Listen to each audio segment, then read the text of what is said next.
தாமிரபரணி ஆறு பாய்ந்து வளம் கொழிக்கும் திருநெல்வேலியை பூர்வீகமாக கொண்ட நீலகண்ட சிவன் சேர நாட்டின் தலைநகரமாம் திருவனந்தபுரத்தில் வாழ்ந்து வந்தார். சுப்பிரமணியர் என்னும் இயற்பெயர் கொண்ட இவர் திருவனந்தபுரத்திலுள்ள நீலகண்டேஸ்வரர் இடத்தில் ஆழ்ந்த பக்தி கொண்டதால் நீலகண்ட சிவன் ஆனார். தன் உள்ளத்துள் பொங்கும் பக்தியை நாம சங்கீர்த்தனம் என்னும் நாத வெள்ளமாக்கி இறைவனுக்கு நிவேதனம் செய்து வந்தார். கற்றோரையும் மற்றோரையும் இறைவன்பால் இழுத்துச் சென்ற இவரது பஜனை கோஷ்டியில் பாபநாசம் சிவன் அவர்களும் பாடியிருக்கிறார் என்பது குறிப்பிடத்தக்கது. வாரம் ஒரு கவிஞர் வரிசையில் இன்று நீலகண்ட சிவன் அவர்களின் பாடல்கள் நாட்டிய விருந்தாக உங்கள் முன் இதோ.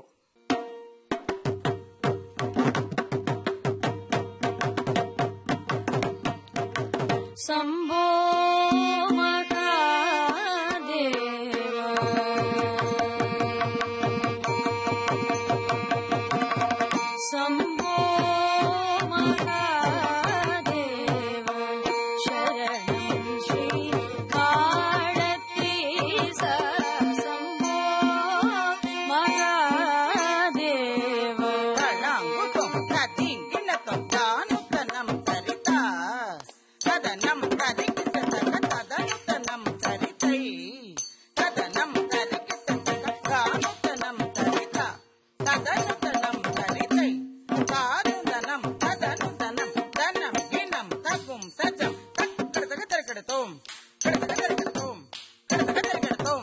சம்போ